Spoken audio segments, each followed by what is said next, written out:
to Porsche Club Insider Episode 2. I'm Vu Gwyn. I'm your host for today, and welcome back. I'm happy that we're able to do a number 2 episode here at 5 North Main Podcast Studio in Bel Air, Maryland. We have Manny, PCA's Technical Director. We have Damon, PCA's Digital Coordinator. And on the line, we have... Who do we have on the line today? I don't know. Who do we have on the line today? Mr. Rob Sass. Did he get his car back yet, or is it still somewhere in Rhode Island? I said in Connecticut, Manny. I said that with a question mark because I wasn't sure he made it home. You made it home, so congratulations. No, in point of fact, I didn't. You didn't?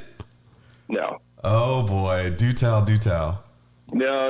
I bailed out. It was out of an abundance of caution. Plus, I had Brad Phillips in the Chase car in a 3.2 Carrera, which obviously was not going to break. But and stop and go traffic on the Merritt Parkway, the fuel pump started getting really, really noisy. And if anybody's ever been on the Merritt Parkway, it's gorgeous, but it's this 1930s vintage first attempt at a limited access freeway. And there's no shoulder anywhere. So if you break down, you're blocking a lane and it's a bunch of people trying to get back from, their homes in Connecticut back to the city on a Sunday. So I left it at a shop that a friend recommended in Westport to get things checked out. And as it turns out, the fuel pump was kind of on its last legs. The fuel filter was clogged up and everything else. So it was a good thing that we executed Plan B. So for those of you who have not listened to episode 1 of our podcast, we are not talking about a Porsche because he would not have these concerns if he were in a Porsche. We're actually talking about, lack of a better judgment purchase, a TVR. And a sketchy British car. I hate to interrupt you, but the piece that failed on the car is a Bosch fuel pump, and it's got a 911 party number. Don't even try to throw shade on Bosch compared to English parts. First, he's trying to blame a highway that was the problem. Now it's a German part that was on an English car. I'm just saying, it was a Bosch fuel pump with the last 3 digits in the part number were 911. So I don't know. All right, let's get back to Porsche content. We've been off the air, so to speak, for about 2 weeks. A lot's been going on. Let's talk about last weekend. Last weekend, a few of us were in different places on the East Coast. Manny, you were at Boardwalk Reunion, and I was at Treffen in Wisconsin with Rob. So let's go to Boardwalk Reunion, Ocean City, New Jersey. Ocean City, New Jersey, not Maryland. This is a dry town, which is family friendly. My wife loved it. It was her first time to the other Ocean City, and it's a very, very cool event. So Bob Gutjahr and Ellen Beck run this from Zone 1 and Zone 2. It's open to any Porsche. I don't think you have to be a member even to participate. And they had about 350 Porsches. Everyone met at the local municipal airport. And that was like a 2.5-hour cars and coffee where people just hung out and waited for everyone else to show up. And then there was a police escort from the airport, short drive to the boardwalk. And I got to tell you, that's probably the highlight for anyone who's ever done a caravan like this, because the police bring you on the boardwalk, and when you get on the boardwalk, you feel like you're in the peloton of the Tour de France, because there's people lined up on both sides of the boardwalk, and they're snapping pictures, waving, and these aren't family members of the Porsche owners. These are people just coming for the day. The public going out to the beach, because it's a quaint little town. I mean, during the summer, obviously it's fully busy, but at this time of the year, most places are closed and locals are really out on the boardwalk, or it's kind of a quiet town now. And for us to bring 350 some cars and place them on the boardwalk, it comes to life, but it comes to life with just a Porsche theme. Yeah, it was comes to life as much as any dry town can. Exactly. Yeah, I was making jokes about that, and I think Bob was getting tired of them, even though he doesn't drink. But it was it was a very well-run event. The weather held out. They called for rain later afternoon, but it didn't come to late evening. And it was, they had a lot of the beachy places to eat on the boardwalk open. Funnel cakes. Well, you know what stuck in my head was there was a pizza parlor called Manco, which they have them throughout the, every beach town has like the one pizza place that's repeated every 10 blocks from the boardwalk. So my wife and I sat at the bar, which I said, it's not the bar because there's no alcohol. It's a counter. Mm-hmm. So we sat at the front counter and we watched these two guys make pizzas nonstop. They must have made about 30 pizzas. Every 2 minutes they had a pizza going into this. And it wasn't your traditional oven. It was like a big Lazy Susan with 5 levels. And there was about 30 pies in this thing. And there was another guy, and all he did was take them out. And they sell what they call half-baked pizzas, where, you finish baking them at home. Yeah. They had a line of about 25 people constantly out on the boardwalk ordering slices and full-size pies. It was... Well, PCA probably made their quota for at least the week. Yeah, I think we brought a lot of pizza eaters, so. Yeah, so 300... Well, since I'm a fan of half-baked cars, it sounds like the place for me. You do have a knack for half-baked cars. Yeah, but you can't stick your TVR in the oven and make it all better. That could be your own podcast, Mr. Sass, Half-Baked Cars with Rob Sass. So 350 cars, anything caught your eye? They had a 51 or 52 split window, maybe 51, 356. That was very, it's always great to see a split windshield, 356 in black. It was, I would love to see them when they're organized by a model. But, some people like the mix where when you walk down, you always discover something new. So, yeah, it was there's no trophies, no judging or anything. It was just park your car and hang out. I think we got to no booze. Although there was booze at the banquet afterwards, but not on the boardwalk. Weren't there like seminars or tech sessions? Yep, there was. Peter Smith talked about I think what it takes to buy a Cayenne. Pedro Bonilla was talking about the door panels for the 991s that are coming apart, which a lot of 991 owners had no idea about this, and when they heard about it, they were all very curious as to what that meant. Of what to come in your car. Yeah, John Paderak talked about the barn finds. It was it was something for everyone there. It was a good day. Cool. Well, let's get a little technical, just because you brought it up. The delamination of the doors, there isn't an official factory fix, so I guess Pedro has figured that out, or some others. Porsche never makes mistakes, so it's not officially a problem. Evidently, from what I've heard and been told, because of regulations with the environment and whatnot, the adhesive has become like a water-based, and so it's not lasting as long, especially in climates where it gets really hot, because heat and adhesive don't go well because it loosens up the adhesive. And so this is what's happening with these door panels. They're starting to warp and pull up, and it does not look pretty.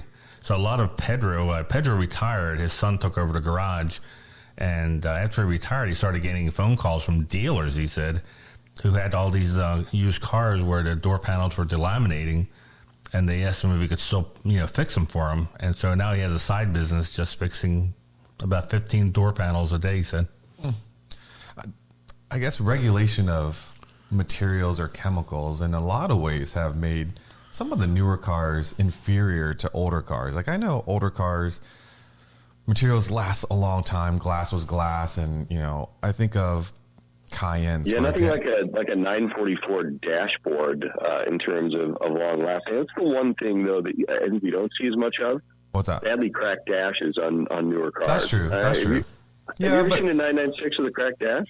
But newer cars, you have falling headliners all the time. I mean, all the time. I'd rather have a cracked dash and a cracked IMS bearing. Yeah, or Dude, the infamous was it Mercedes-Benz in the 90s who did like the wiring harnesses that were supposed to biodegrade after a certain amount of time. They were made of like cornstarch, right? Oh, we don't want to kill the mice. Yeah. Yeah, all right, okay, so there are some things they've improved and other things they haven't. Well, this adhesive thing, it also affects the headliners. Ask any Cayman owner. Yeah. The headliners start coming out after a few years, and I think that's also attributed to not being able to use that stronger adhesive. So yeah, it's a fine line between saving the planet and getting your headliner to stick. So there are a couple of events that you've been to, Rob, since we last talked. You went to I guess the preview of the Boxster 25, and then you also went to see our friends at the Audrain. Yeah. No, the Audrain was a couple of weeks ago. Second edition of that, the 2020 one was obviously canceled because of COVID. But yeah, it's in Newport, Rhode Island, and for a town that is kind of like the old money factory outlet, it's a really laid back event, which is, I think, kind of a testament to Donald Osborne, a good friend of ours who did a story recently on a 904 with 1,200 miles on it. But yeah, it's a fantastic event. And I was judging the under 30 Porsche class, which, as it turns out, was 5 944s, all owned by 20-somethings who were just wildly passionate and extremely knowledgeable about transaxle cars in general. They're all PCAs, I believe. And it was really, really hard to choose a winner. 5 great cars. And I think, just the fact that this class existed and that these guys were, all in their 20s and huge 944 fans might make for a fun story in Panorama at some point. So, Audrain, a lot of fun. Same weekend as the Northeast Region Porsche Concours, which also shockingly took place at another giant mansion in Newport. The Audrain is at the Breakers, which, is a pretty amazing venue for any concours. Yeah, I was able to go to the first one, and you're right. Yep. Like, you talk about old money and the cars that you see there. Some of them they're absolutely gorgeous, and I have no idea what make or model they are. Lots of old money, lots of perfect condition cars. A lot of people are trying to compare it to, is it going to become the Monterey of the East? It certainly could, but I don't know that that's what they're shooting for. Because right now it's a lot of fun. It's really laid back. It hasn't gotten as large as some of the other events, which works in its favor. And again, the setting is incredible. It's right on the ocean. All these turn of the century, robber baron mansions. I mean, it's just really pretty incredible. One of the things that I felt that it wasn't necessarily a bad thing, but it was something that I wasn't used to. And I don't know if it changed for this year because I didn't go, but the first year that I went, it was like no matter what car you drove. Actually, it probably didn't matter what car you drove if you were just a standard attendee, so to speak, and you just kind of parked in a random lot and you were bused to different locations or trolleyed or whatever you want to call it. And to me, I like rolling up to my events in the car that I've prepped or whatever to represent PCA or represent Porsche. But at the Audrain, I felt like you didn't get to do that. Was it different this year, or is it still? It was a little bit, because they had a massive Cars and Coffee at this 18th century fort. And that was fantastic because you got to roll up in what you drove. You got to check out everybody else's car. And it was sort of what you talked about with the Boardwalk. You sort of, drove this gauntlet of people looking at the cars and everything else. Like 600 cars or something like that at Cars and Coffee. Wow, that's insane. Leno was there. It was a big deal. So that was a lot of fun. The trolley system I thought worked really well. It's a pretty compact town. It's not like Monterey where you're dealing with traffic on Highway 1, Carmel to Monterey to Seaside or whatever. So it's all pretty compact. So the trolley thing works out pretty well. And it seemed like they opened a lot more parking lots on Mansion Road this year. So it all worked pretty well. And I also think Audrain is quite the value in terms of finding a hotel or flying into TF Green. It's super, Southwest flies into there, and flights are cheap and hotels are still. Is it like Amelia Island where 40 minutes away you can get your Hampton Inns, your Holiday Inns? Probably 20 minutes away. 20 minutes away you can find something totally reasonable. Providence is only 30 minutes away. You've also got the advantage, trains work on the East Coast. Right. The whole I-95 corridor, Amtrak works really well, and there's an Amtrak station in Kingsport, which is maybe 10 or 15 minutes away. So you've got a bunch of options that you don't have at other events in terms of transportation, in and out, where to stay. So that definitely bodes well for the event. Any particular car come to mind when you were there? It's kind of, it's a hodgepodge of just a lot of incredible stuff. I mean, it was just really kind of overwhelming. There were Italian cars that I've never seen before. This coach-built Abarth, I think, won Best of Show. That was just amazing. It's a car that I've never seen before in my life. I mean, it just stopped me in my tracks. Lots of great Porsches there.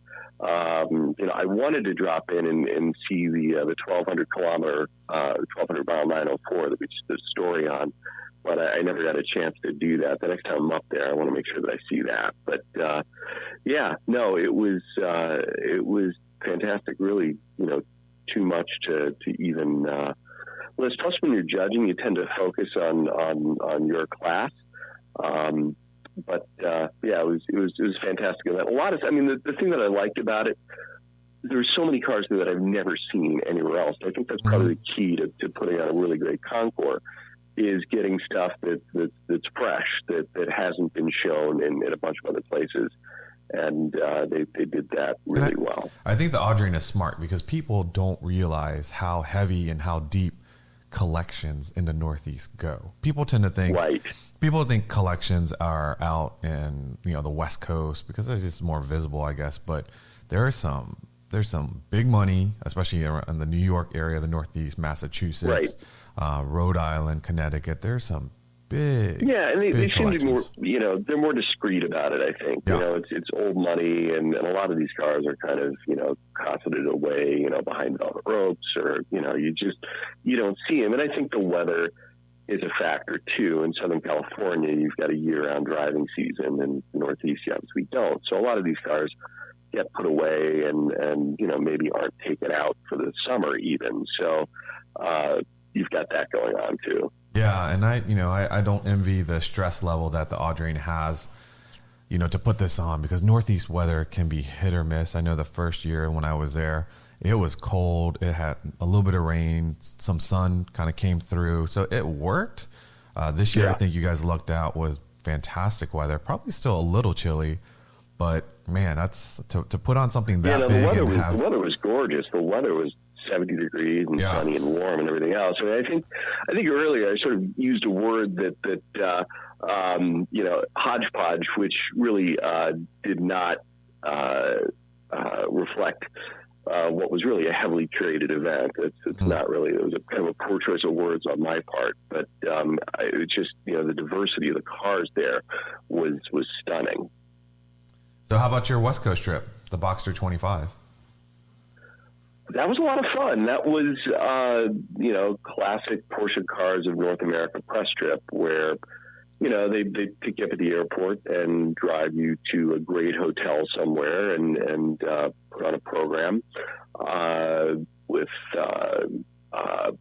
presentations, lots of technical details of the cars that are there. And this one in particular was sort of, kind of a love letter to the Boxster, which turns 25 this year and really saved the company. And Porsche, makes no bones about the fact that they recognized that the company was in kind of dire straits in the early 90s, and the Boxster was a really important car for them. So it was a great lineup of cars. There was a Boxster T, a GTS, a 4-liter GPS, and a couple of Spyders. So, pretty much the whole range except for the 2.5 4-cylinder S there. The only thing that was a little bit disappointing about it, they had a very, very early, the Boxster, I think actually that we had on display at Parade, the very early car was there. But I would have liked to be able to drive a 986, on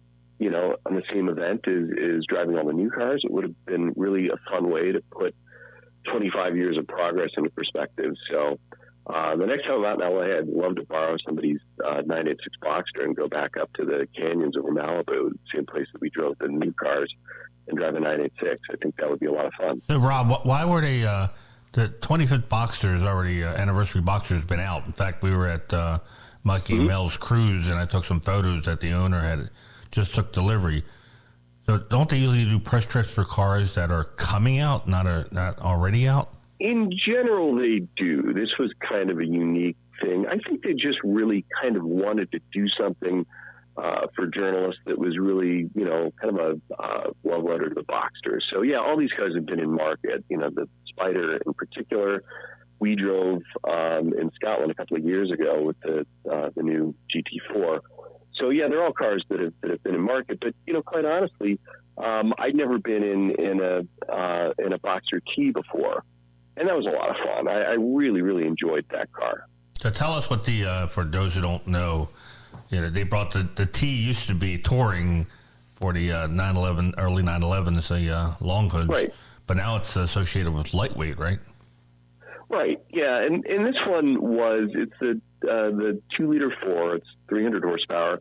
It's got the nylon door pulls. This particular car had what looked like throwbacks to like 80s pinstripe seats. So they had cloth pinstripe seats. It was just really, kind of a basic elemental feeling car that was a lot of fun to throw around, like Latigo Canyon and places like that. The canyons around like the Paramount Ranch and Malibu Creek State Park, that area, if you know that, there are a lot of really fun roads up there, and it was a perfect car for that. Were these all PDK or the manuals? No, it was a pretty good mix. The Spider they had was a PDK. The 4-liter GTS was a manual, and the T was a manual. So it was about half and half. I spent more time in the manuals than the PDKs, I think. Preference? Which one did you like for around? I really on the street had driving? a good time in the T. I like looking at the anniversary car a lot. I think they tried to do, I think, colors that were reminiscent of the original concept car. So, the matte gold wheels, the silver, the Boxster red interior. It was all great to look at. And there were a bunch of tunnels up, through the canyons, and it's really nice to listen to the, 4-liter naturally aspirated engine going through a tunnel. I have to admit that, but I really did like the 4-cylinder T a lot as well. And so at speed, let's say you're cruising on the highway. Did you get a chance to just drive it on the highway at 70 miles an hour, or were you just simply on the twisties the whole time? We were on the twisties most of the time. We were on PCH for a little bit, which is 4 lanes, and I think it's when you get north of most of the sprawl of Malibu, I think it's marked 60 or 65. So yeah, there was a little bit of that, not much. And how much can you hear the engine at regular highway cruising? I mean, you really can't, when, unless your right foot's into it or, just cruising. I think I know where you're going with this. Not all that much. I mean, especially if you're not in sport or sport plus mode. Because I know the 4-cylinder turbo has gotten a lot of grief, that it doesn't sound like a Porsche, or it's different sounding than a flat 6, normally aspirated. Well, I mean, let's face it sounds exactly like a Porsche. I mean, people who say that conveniently forget, that the company made its reputation in racing in the 1950s and the 1960s with flat 4-cylinder engines. Yeah, that's an old, silly discussion. I mean, it really is. I mean, expect a 4-cylinder turbo to sound like a 6-cylinder is just as crazy as expecting a 6-cylinder to sound like a naturally aspirated V8. They just don't. They have a totally different tone. They're just different. They're just different. Yeah, they're different, and that's okay. Going through a tunnel in the GTS is nice, but I, frankly, as an X914 owner, I find nothing remotely objectionable about the way a 4-cylinder 718 sounds. What's interesting? And they drive great. What's interesting is a lot of times at Cars and Coffees, and I go and visit the folks that are driving, Subarus and other 4-cylinder turbo cars. Like, they love how the 718 turbo cars sound because they're familiar with it, right? And they don't have an expectation of what it should sound like, and to them, and I honestly think they sound great, especially at the track when they're on full like screen. They sound pretty good. I was telling Rob, and I remember we made that observation years ago when we were at the barber. Yeah. And most of the cars that we spent the majority of time in were 718 Caymans. And honestly, if I didn't need back seats, I'd probably be looking at a used 718 Cayman right now. I like the car a lot. Now, having said all that about sound, like if you read on different forums, like this particular platform might be one of the first candidates for fully electrified sports car. Was there any discussion about that? I doubt it, right? But I have to ask. No, not at all. Not at all. But you know what's coming. I mean, yeah, there's markets out there that they're not going to be able to sell a ICE car, and they still want to sell sports cars, so they're going to have to choose one platform to make it electric. Right, and honestly, it's nothing that I fear. I think fear. Why do you fear? When it comes, it's going to be great. No, I said I don't fear. Oh, okay. I was about to say. I don't at all. I mean, I've spent a lot of time in the Taycan, which is an amazing car, and it's coming, and I know when it does, they're going to execute on it really well, and the car's going to be great to drive. Absolutely. So you and I were also last weekend. We were in Wisconsin for the Treffen in Wisconsin, which was a fantastic event. Shout out to the Fox Valley region and the Milwaukee region and PCA's Treffen committee. Amazing event. Everybody was there, full on smiles. The Kohler, those of us that might be familiar, if you've renovated a bathroom or a kitchen, you're probably familiar with Kohler and what they do. But I didn't realize how large. On average, if you have their fixtures, you see their name 10.5 times a day. Oh my goodness, that place was amazing. It was. I mean, as you would expect. I mean, the bathroom fixtures, the shower, the tub. My tub was like a lap pool essentially, and the shower was otherworldly.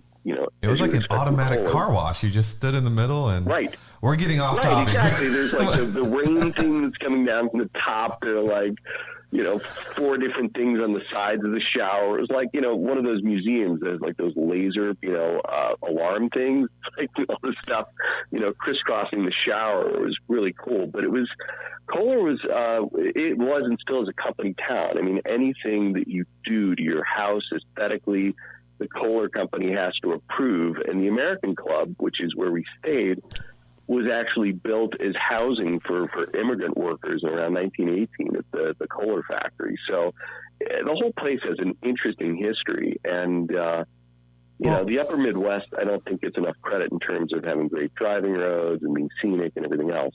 Yeah, and that's the beauty of Treffen. Like, I never would have thought about heading in that direction on my own. And the folks on the Treffen committee, go out and seek these unique places. And honestly, it was amazing. The drives, the food, the venue, and let's not forget, we got to go to Road America. And I've driven Road America on sim racing probably hundreds of times. You've never been on it?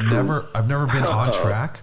And that place is gorgeous. That is heavenly if you're a driver. Yeah, there's a reason why whenever factory drivers come to the Porsche Platz tents at ALMS races, they're always asked, what is your favorite U.S. tracks? And without a doubt, they all almost unanimously say Road America. And they say because it reminds them of the Nürburgring.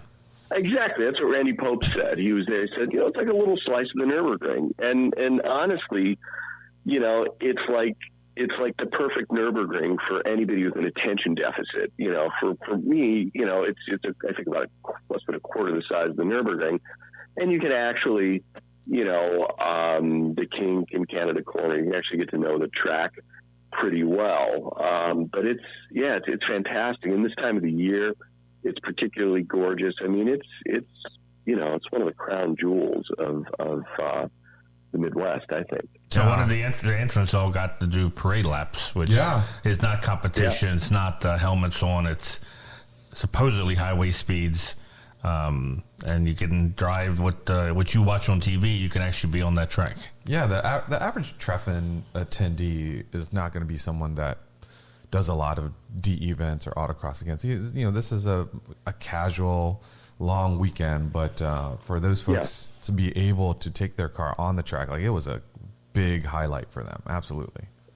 Yeah, and the rest of the surroundings, that part of Wisconsin is full of charming small towns. I think one of the tours went up to Door County, which is just kind of an overload of Norman Rockwell stuff. I mean, it was really, really, really nice, and the terrain is different. It's all the stuff was basically formed at the end of the last ice age. All these crazy moraines and ridges and elevation changes and stuff that you see at the track kind of is along some of the drives that you do on the tours as well. And the fall colors were great. It was really really memorable. Speaking of sensory overload, Rob, did you get to go over to the folks at Throttle Stop? I did. Oh, my goodness. For you guys listening, just put in Throttle Stop, Wisconsin, and you can see some pictures and their inventory. It's a consignment shop, I believe, primarily. Yeah.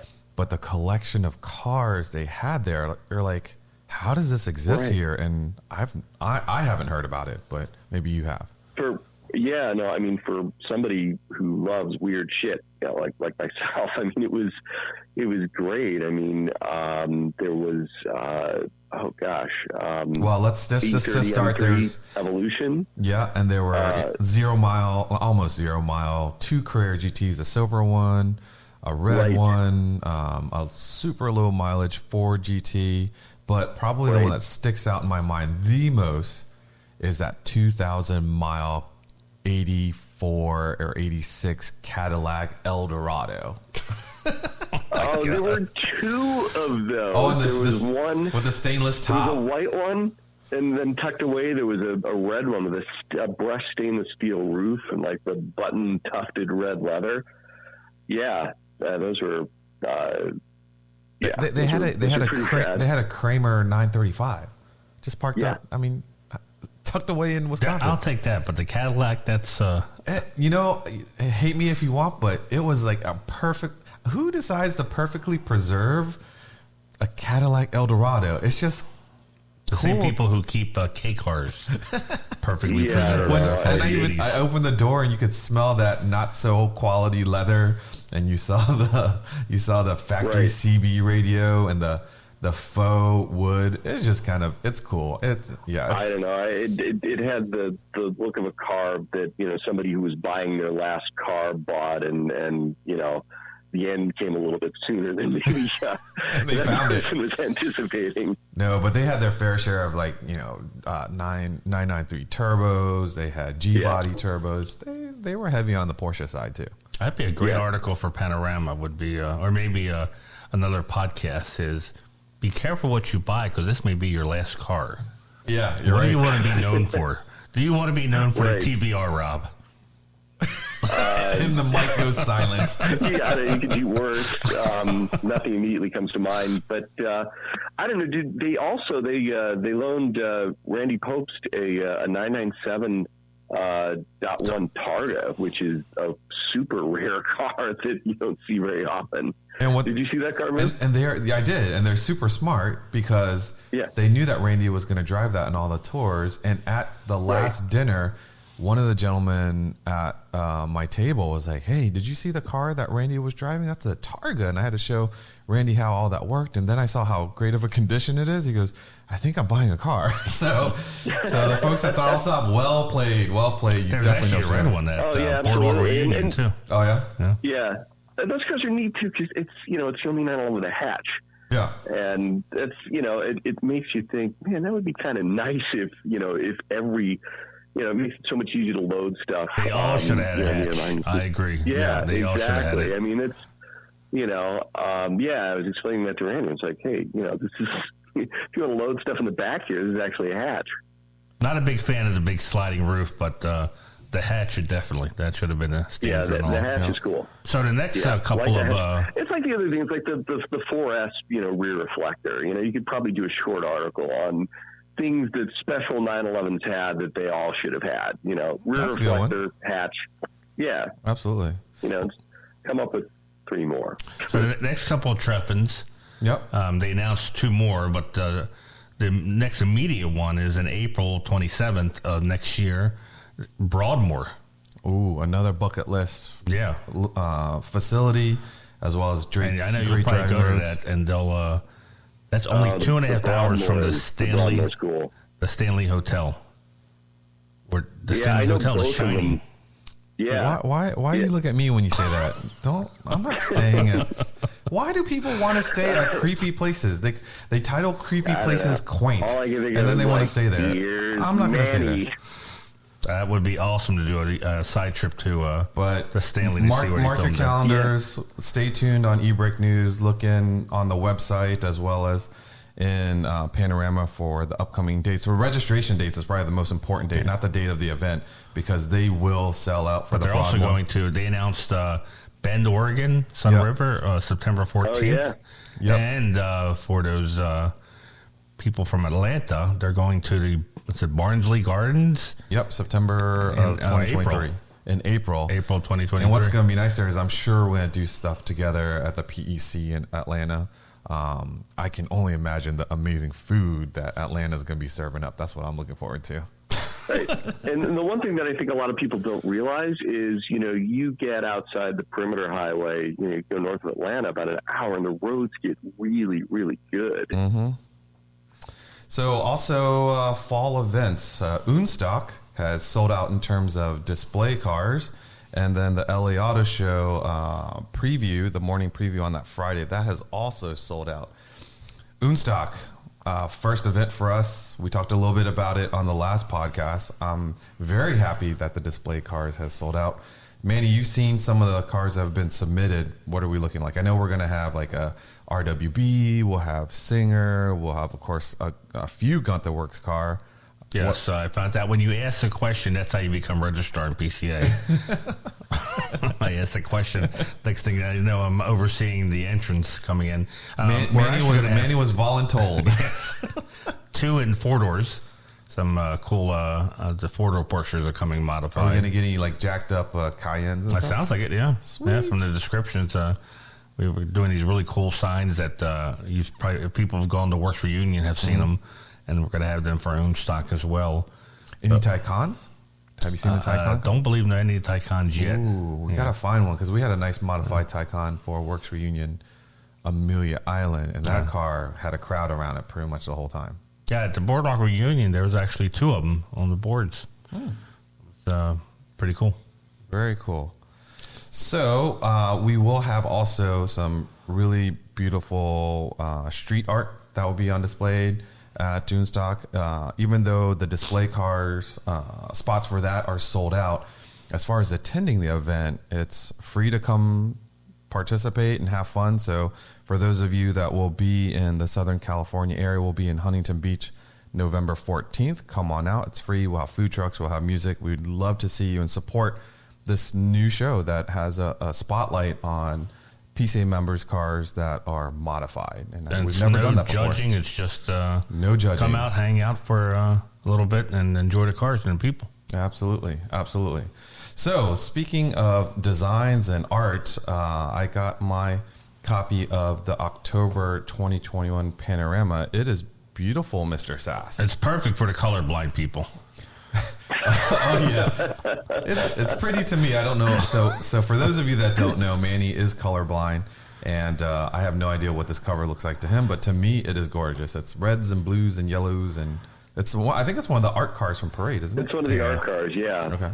That I think we shot at Parade, actually. Nice. Yeah, no, it's a good cover, but this is also kind of the DIY themed issue. I think anybody who's been sort of paying attention is, we do 3 or 4 themed issues every year with Panorama, and this one really featured DIY projects that go in degree of difficulty from doing a console delete and painting your center console in a 996 to doing major rust repair and welding.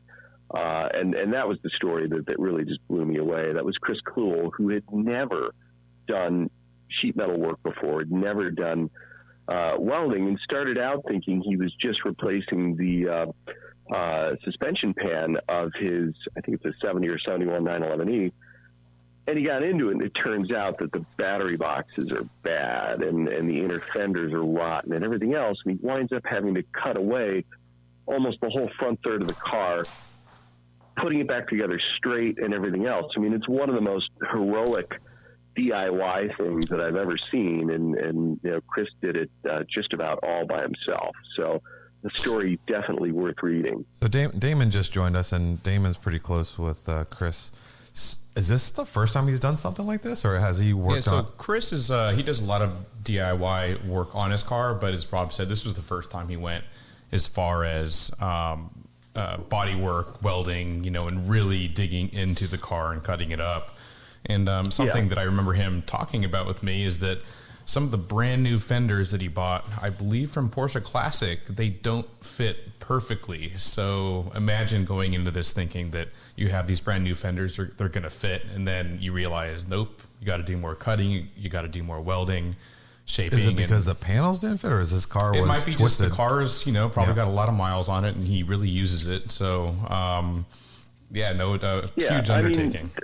The fenders are I think probably popped out of the original tooling. So, you know, but it's just a question of you know, just getting everything lined up properly. And these, you know, exactly. Let's face it, I mean, these guys were kind of handmade cars anyway. So I'm sure, you know, at the factory in the 70s, there was a lot of trimming and fitting and things that went on to get those panel gaps that you see that are, you know, that are just about perfect on those cars. But yeah, you know, it's amazing. Seriously, imagine, I mean, this is a car. We all know what long hood prices have done lately. It's hard to find one that's worth, you know, much less than $75,000. I mean, it's a valuable car, and he's just, you know, taking a Sawzall to the front third of it. That would have scared the hell out of me. The amount of respect that I have for Chris, you know, undertaking this and not throwing up his hands when he saw, hey, this is more than just a suspension pan, which quite honestly is scary enough because of everything that attaches to that piece. You know, doing that right. So it's a great story. To read. So much respect for him for doing this. But I think this is probably the only way someone, you know, he's fairly young, and you know, I don't know his financial situation. Unmarried, maybe. Yeah, and it's like, right. I mean, that was the only way behind it. This is the only way someone young and maybe not completely wealthy is able to own a long hood these days. You got to make the freaking car yourself. Yeah, lack of means is a powerful motivator, and that's you know, basically what Chris said. So, wow. I mean, that's exactly what he did. Much respect. Much respect. I mean, just looking at the photos and panel here, it's just there's some ugly sheet panel that he had to cut out. Right. Yeah, and I mean, I sweat enough just doing a console delete and painting the console, and here's Chris. Yeah, so let's transition from this massive job to your little cute project.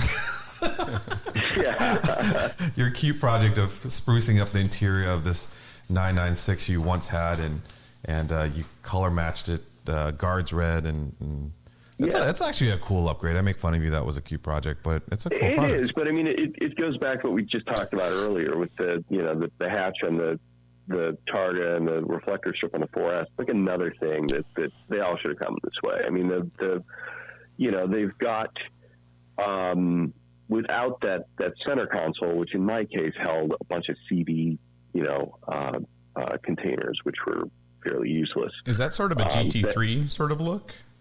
Yeah, exactly. But without that, you get really sort of that floating dash of, you know, of an SC or a long hood, you know, and you get some extra knee room, and it looks good.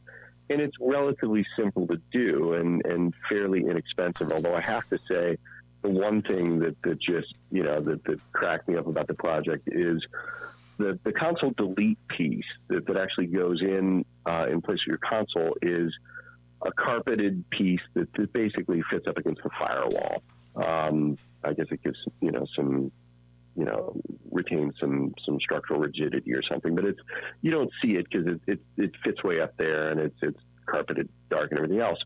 But the finisher piece, that's like $225 or $250. And you get that from Porsche Classic?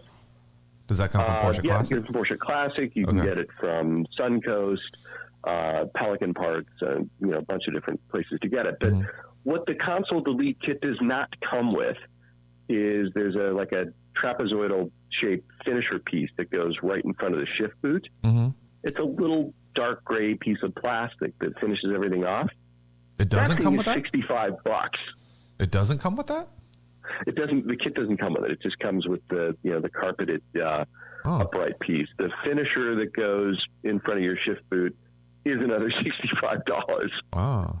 Now I notice also the armrests you have there has the red stitching. Is that something you upgraded while you're? And honestly, that was just something that I found on eBay, but that was $25, and it was really actually very nice, decent quality piece of leather with red stitching that sort of pulled in the console that was color matched and everything else, and that was really easy to install. I mean, you essentially just remove the armrest, and there's a black finisher on the bottom that screws in with like 4 Torx screws, and you don't even have to use adhesive. You just basically stretch this over the armrest and then put that finisher piece back on, which keeps everything taut and everything else. So that was really easy to do. And shooting the console was nowhere near as difficult as people make that out to believe either. I mean, if you take it to a body shop, they'll charge you $800 to $1,000 to do it. You can do it yourself for probably $80. But the finish is different.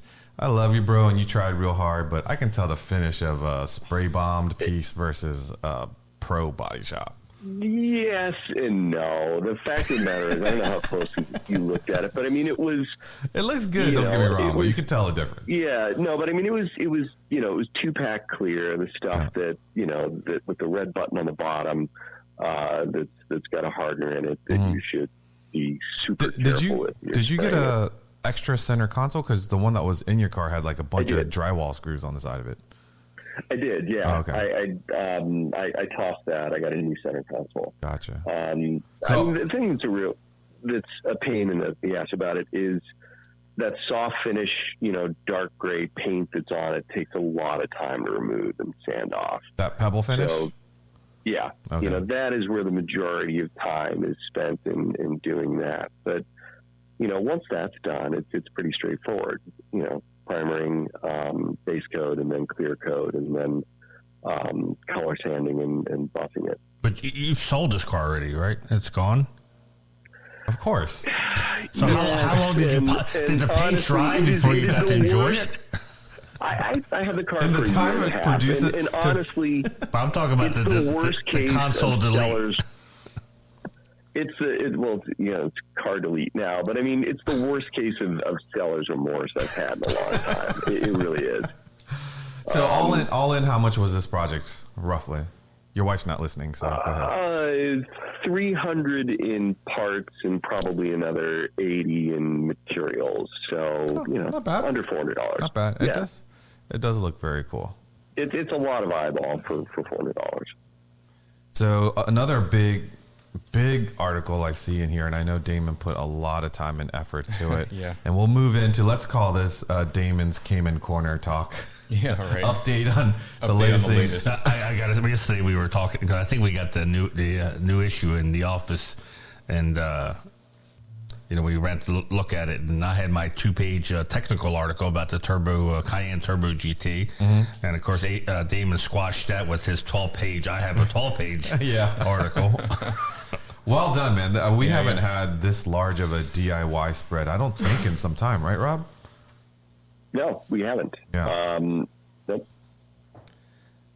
Yeah, it was a fun time doing this. I've done suspension on another car, my Volkswagen Golf, but never on a Porsche. And this is one of those cases where I wouldn't be able to afford to take it to a shop to have it done, but I could afford to do it myself.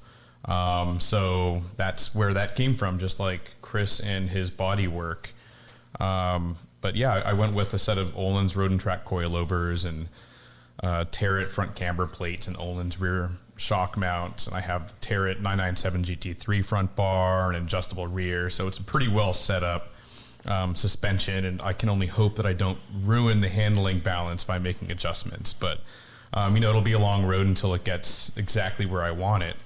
But yeah, I've driven it at a few autocrosses since doing the suspension change. And actually one of my benchmarks for a long time was in this past year before the upgrades, Vu had been beating me by about half a second pretty consistently.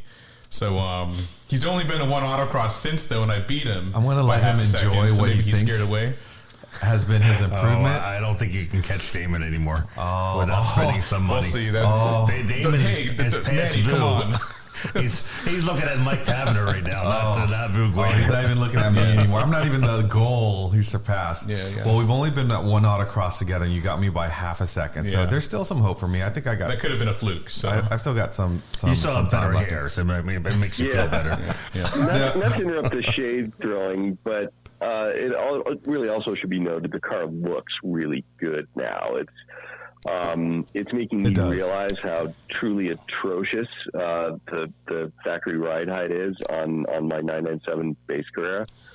So, and what I like about this, Damon's corner, so to speak, is a lot of members out there are really kind of relating and waiting for him to, see what's next in the car, and it's cool because we're being PCA, we're notably kind of 911 heavy, right? So now he's bringing more subjects and topics related to the mid-engine platform, which is really cool. Yeah, so this Panorama article was more about just an overview of what I did with some tips and my impressions of the car afterwards. But as part of this article, I also filmed a couple of videos, one of which was released in July and another which was released last week. One video, if you go to pca.org/news/Cayman-shake, you'll see the car tested before the suspension was changed and after at Öhlins USA's facility in North Carolina. They have a shake rig, which just a really impressive machine that tests suspension. And if you want to learn how to change your struts in a 987 Cayman or Boxster, head over to pca.org/news/Cayman-coilover. And there's an hour-long video, really long, but if you want to install a set of coilovers yourself, really recommend watching it and taking the time and seeing what I did wrong, and ultimately succeeded in installing the new suspension. Now, I got to drive your car when we were filming the shaker rig video, and I was so impressed because I heard about you can share the spring rate difference between the factory rate versus what was installed onto your car. But when I took it out for the drive, it was still very much streetable. Yeah. What's funny is so the spring rates are about twice as much with the Öhlins. I should have these numbers in my head right now, but I believe it's 400 pounds front and 458 pounds rear, and it's roughly twice the spring rate as stock. My car was non-PASM, so analog shocks, and when I drove it, I felt like it had the feeling of a GT car, like a GT3, like a 997 GT3 or GT3 RS, with how it felt, in the sense that it was stiffer for sure. If you don't like stiff cars, it's not for you. But it was still compliant, and it was still comfortable for me. And when Vu went out and drove it, I didn't tell him what I thought about it, and he came back and said the same thing. And it had a GT car-like ride. And it still had, a GT-like ride, still very much compliant. It was stiffer, but not uncomfortable. But what I was really impressed was your car was solid. Like, how some cars, when they lower it or do like heavy-duty springs, you feel like you're riding in a bucket of bolts, and your car was still very tight. All the panels, nothing was rattling. And I can say since then, I think there's some rattles. Since then, he has messed up his car. No. But I think things have settled, and my car definitely makes some new creaks that I hadn't heard before. Yeah. So, but it still feels great. So that half a second that you were searching for to catch up to me, I look at this parts cost total. So for half a second, it only cost you $5,780. Which is really cheap when you consider people buy GT3 RSs to get that half second. That's right. Yeah, that's right. Yeah. No, it was worth it for me. And you can actually, you don't have to spend that much money on parts like I did. You know, they're perfectly good. Bilstein B8 sport struts, you know, paired with H&R iBox are a great setup as well, and a lot cheaper. Bilstein PSS 9s as well, very good coilover setup, and still cheaper than the Öhlins. And you don't have to go with camber plates. You don't have to go with the spherical bearing rear shock mounts. You can go with the stock items as well if you want to keep a bit more compliance with the ride of your car. So you can definitely do this for cheaper, but I wanted the best performance that I could get. No, definitely the Öhlins system, the quality of the parts, you know, it's top notch. Yep. Unfortunately, you know, it's starting to get cold here in Maryland. So if I'm slower than you, if we were to go to an autocross today, it's because of the temperatures, not because of my driving or my car. So we're going to have to start this rivalry back up next year. Hopefully I'll have some more time behind the wheel. Yep. But the car's turning out great. Keep it up. What's going on with digital media and upcoming videos? So a video that we'll be coming out with pretty soon here, probably in the next week or so, or within 7 days, is a Panorama writer, Bruce Sweetman, was able to schedule about half an hour with the designer of the original 986 Boxster, Grant Larson, while we were at Parade. And so Grant takes us in a walk around of an original Boxster owned by a local Maryland member, Lee Raskin, and talks about some of the controversial elements of the car and why those decisions were made, the thought process behind designing the car, his favorite parts of the car. You know, so if you want to learn what Grant Larson likes the most about the car he designed, watch that video. Very, very good video there. We'll have an exhaust video. We filmed some cars at Parade, started them up, a bunch of different 911s and air-cooled cars. Yeah, I'm looking forward to that one. Yeah, to hear what they sounded like at idle, on cold start, and with a couple revs if the owners were willing. We have a video coming up, you know, every week or so. Yeah. We have last Monday, I didn't realize our office was closed, so I scheduled a video shoot. We never closed. Took everyone's Monday and told them they had to work, unfortunately. But it was Nathan Merz, who's on Tech Tactics Live a lot. He's the valuation chair. And Nathan will be on the next podcast, I think, to tell us about his adventures, because he has not made it home yet. He's making this into like a 2 to 3 week with the Stop at Treffen adventure with his wife. But he bought a hot rod 986 with the a 3.4, 3.6, 3.6 996 engine for a 2003 base Boxster. Anyways, the video is about what to look for, how to prepare your car when you've bought a car from out of state and you're going to drive it back home. You're not going to ship it.